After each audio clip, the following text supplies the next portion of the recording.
Whaatala whaatu o le whaapoponga mo tala whau mai le si o whonga le langmoa mo le nei tai au o le aso valo i ulai lua whelua ono. Na whaailoa se pola inga mo whaalawlawe whaafose i mo le jumalo kai koura ina ua matau na pāle vai tawhi o kōwhai i le aso ana nafi. Maa fuai ni tāwhenga te tele na wawe na whaatanuina tangata ini vaenga o kai koura e tu ua o lātou whale maa ngai ini no whanga mawalulunga e tu saima se whaamatalanga le civil defense. E silia mal se lau lima se fulu tangata o lo whaamautu nei ini no whanga e sulu wha iai mo le taimi nei o mo tu sia le awalanga i le taulanga o North Canterbury ma afieni sio vaenga le awala le State Highway ona ole lolo wa ole tau le motu i sauti o lo tu maupea lapata inga wa ile lanu mumu mo di vaenga o Marlborough ma Canterbury e awhiei kai Kaikoura Ranges ai o lo valo ia pea nisi ti mo ngā mamafa o le tau fo ile ana o iai o tā koe le asonga fua ma o lo tu mau fo ile polo inga mo whaalavlafa fo sei mo di vaenga le tu malo o Waitaki.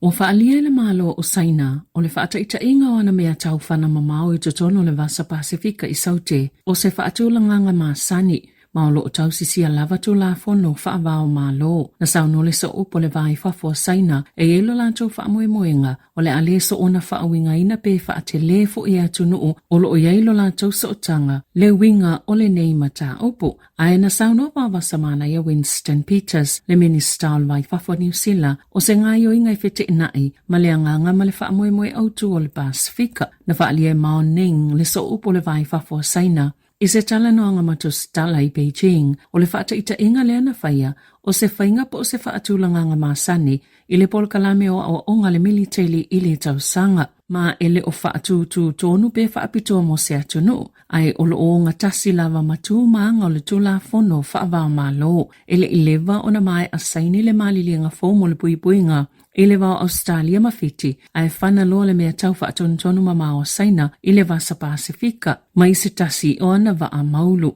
Na whaitio ina whenga malo o ma New Zealand whaapea ma Australia, le whananga o mea tau whaatontonu mamao Saina, na tele lava ina ngungu whenga malo le Pasifika. Pei ona lipotia le Radio New Zealand, e uina sauno le pale mi o Papua New Guinea James Marape, e ao ia tātou o Saina, ona avea lalatou whaataita inga lea na whaia, o se taimi mulimuli e whaatino ai i te tono o ngā Samuel Pasifika, pei taia lena o Saina, ai whaapia fo i le United States, Falani, Japani, Peritania tele, mātunu uma e ia lātou militeli, na sauno Marape ia tunu a whai lātou te whaalolongia ina le Pasifika maona tangata, whaamulimole ia whaapia foi o na whaia i ona o ngā Sami.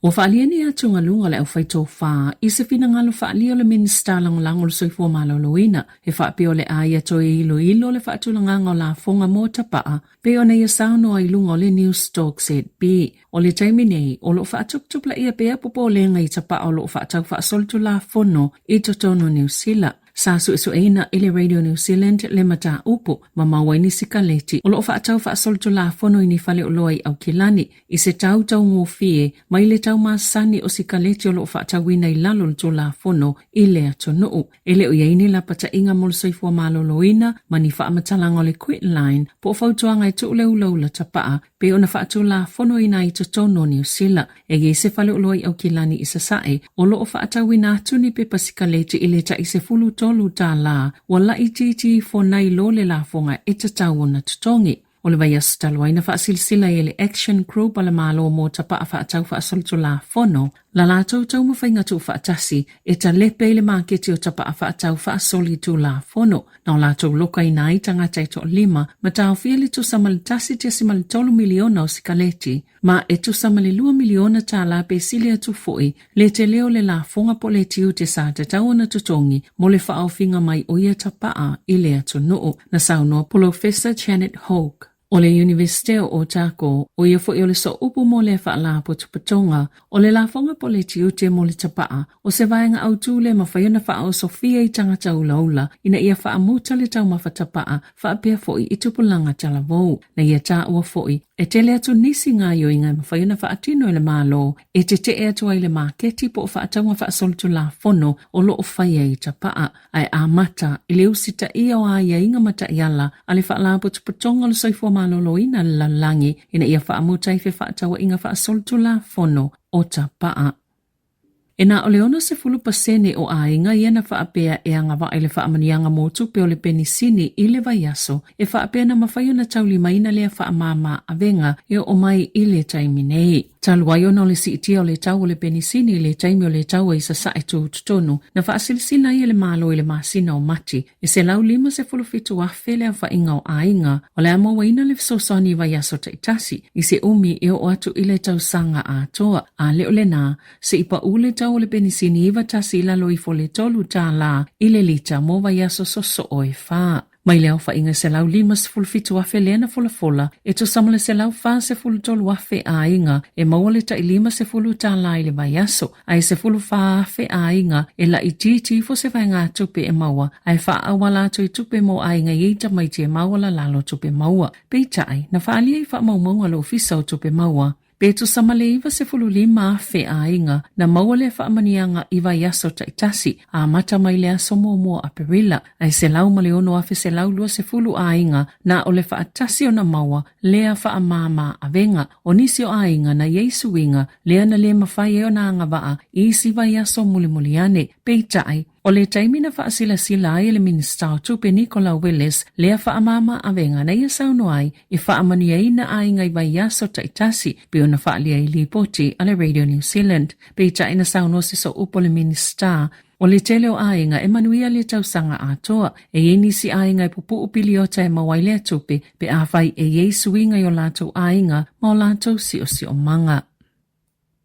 O se mata upe winga i se tangata ana se fale toleni po se Jamie New Sila le na whaafo se i ona mawala na pili eleti se to iti lava ato le se la wafe Tala wa whailo mai ei wa avea mawhaata ita inga o nisi o whaafi tauli o lo o tutupu i tutono le maketi tau ili eletise. O le lipote le utilities disputes o se au nanga tuto tase fiso soani tangata whaatau e whaauia tuwaini whaasea e whaatatau i company eletise ma lato au nanga. Masafa iloi la lato lipote le whaatuptupla i o whaitionga mai tangata i le tau sanga ua tuanai e silia mali 2 afe tangata sa whaafiso ta ina le utilities disputes ma ua siitia fo i whaitionga i le ono 2%. Ona ole si itia o tau, whainga tau le soifuanga ma whaafi tau li i pili eletise. Ai ole mata upo e whaatatau i le whale toleni, sa le i le leo na whesa o ta i le mita mo le eletise, ma le kamupane, ma sa umise taimi na whaonga i fua whaatatau po estimated readings,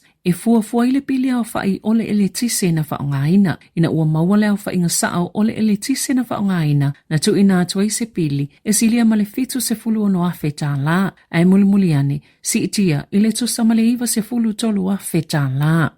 Na sauno le komisina Neil Mellon o le utilities disputes e sa o leo whaingo o le eletise na whaongaina. Peitai e le tatau o na tau mawhaile company e whaamalosi o na ave SSS tupe tele whaapea. Mai le teo ngā tupe ase tangata whaatau po o se customer e au noma se lapata inga ma ni whaatala noanga mua na whaia. O isi whaafita auli na whailoa mai ele lipoti e au fiei pili ele manino. Whaafita auli i kone karate o le malu si ango le la po le sola ma le malama nisi tangata i tau e ono tutongi pe a whaamuta se kone karate ma se kamupani. O whautoina kampani ele tise ma kampani e whaongaina solar panels o lo maua mai le ele tise mai le la ina ia manino o na whaamatala la tau au nanga whaapea tau ma ia inga o kone karate mo pili o eletise, ina ia pui ei tangata o loo whaonga ina le eletise.